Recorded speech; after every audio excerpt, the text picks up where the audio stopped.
See as many speakers as you can, as many movies. There's great movies here. There's a fabulous movie, 9/11 Mysteries. I think now is one of the best 9/11 movies by Sophia of Small Storm. And Penny Little's movie, The Dust of 9/11, and Penny's here. Two great movies. Buy them. Get whole little movie parties in your house and show them to everybody. Okay, so now we get down to my storytelling. I'd like you to know that maybe 6 months ago, my own family wouldn't hear a word of anything that I know, anything I talk about, especially not 9/11. Tonight, just a few months later, my older sister is here, and I'm happy to have her here. My sister Rose.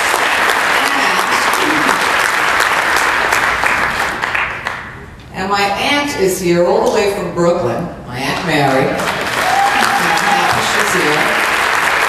She still lives on Henry Street, Brooklyn, and has a great view of the Statue of Liberty from her apartment. So to say that we're all native New Yorkers, and on 9/11 we were all New Yorkers, is to put it mildly. I'd like to say that life is a movie, but unfortunately it seems we're living in two movies, The Matrix and V For Vendetta, instead of The Sound of Music. How many of you in this audience are under 50? I hate you all! No, I'm kidding. Okay, I know it's hard to believe, but I'm not. I grew up in America 50 years ago. Now the America I grew up in 50 years ago, certainly not the America it is now. Think about that. That's only half a century. And I want to tell you a little bit about it. And I'm going to entertain you and hopefully not sicken you with my voice. And I'm also going to educate you. Because I believe you have to have a lot of humor to talk about what we talk about, or you would just go crazy. And humor is not just a town in Arizona. Okay, I started out like this 50 years ago. I was one of 5 children of an Italian-American family. My parents were first-generation Americans. My grandparents came through Ellis Island. After a while, my grandfather lived the American dream. He had his own business. He bought his own brownstone. My grandmother lived on the floor above us. We lived in the same building with my grandparents. Believe it or not, at that time, myself and all my friends actually had 2 parents. Okay? My father was able to support a family of 7 on 1 salary.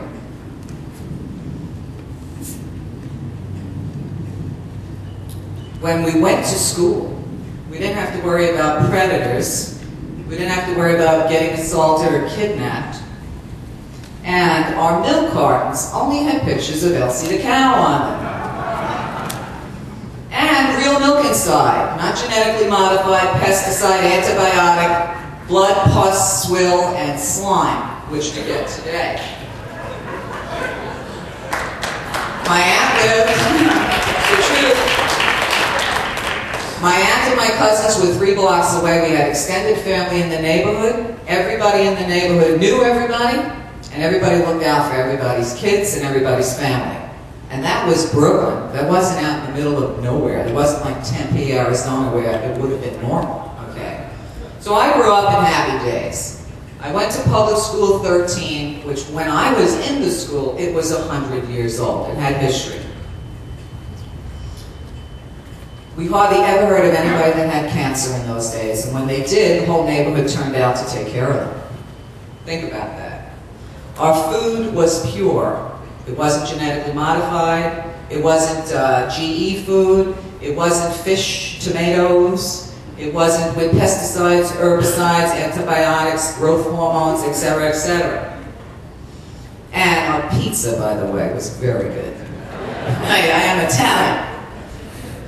Today, pizza, in case you don't know, has silicone in the cheese. I thought silicone was something I just seal cracks in my tub with.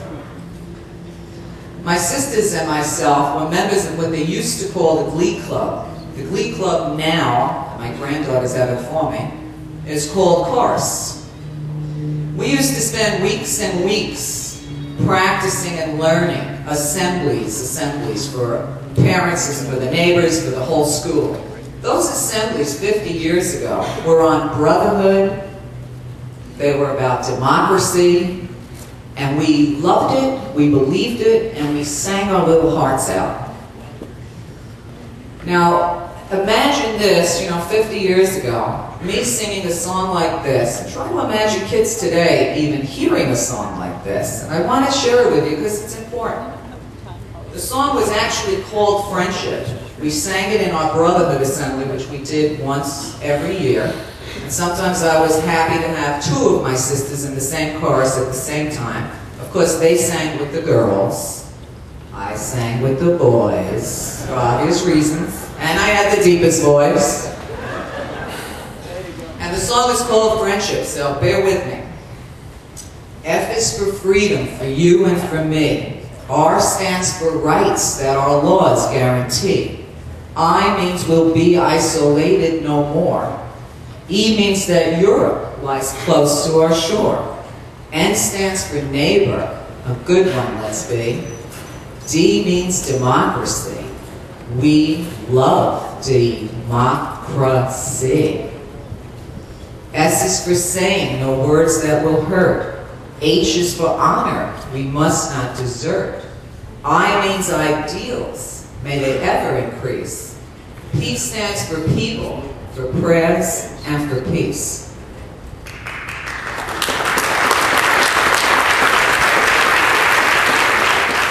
50 years later, I woke up and I was in a Mad Max movie. 744,000 Americans homeless. 47 million Americans uninsured. They can spy on our mail now without a warrant. They can spy on us online through the collusion of Microsoft, AOL, and the NSA. Don't bother getting Vista, because Vista means view, and they will view and they will curtail any website you try to go to that doesn't fit in with the one world order.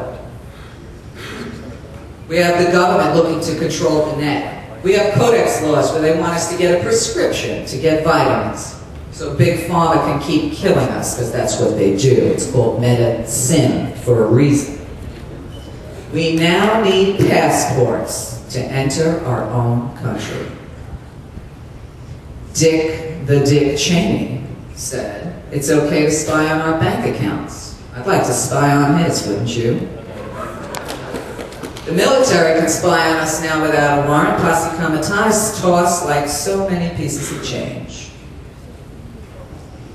We have crowd-controlled tasers, lasers, microwave weapons that will cook your skin in 30 seconds and make you feel like you're a house on fire. They say it's not ready till 2010, but we're already using it in Iraq. Why do they hate us? We have a millionaire Congress and we have a one-party system, which is one of the worst movies I've ever seen, of Democrats who are happy to get in office against the war, talking about impeachment, and then all of a sudden impeachment was off the table. And the whores jumped on. We have an authoritarian and nationalistic right-wing system of government. We have actually a fascist government.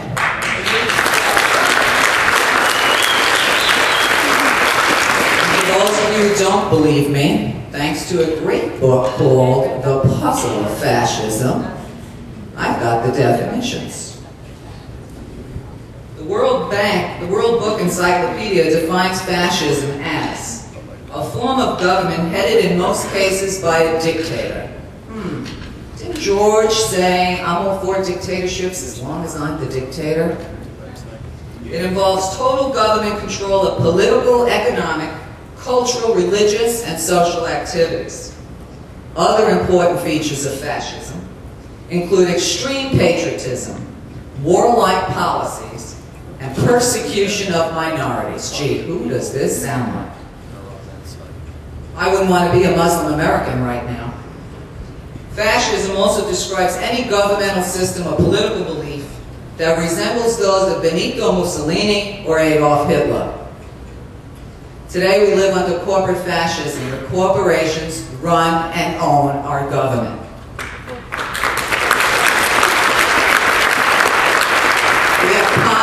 We have inflation at an increasing rate.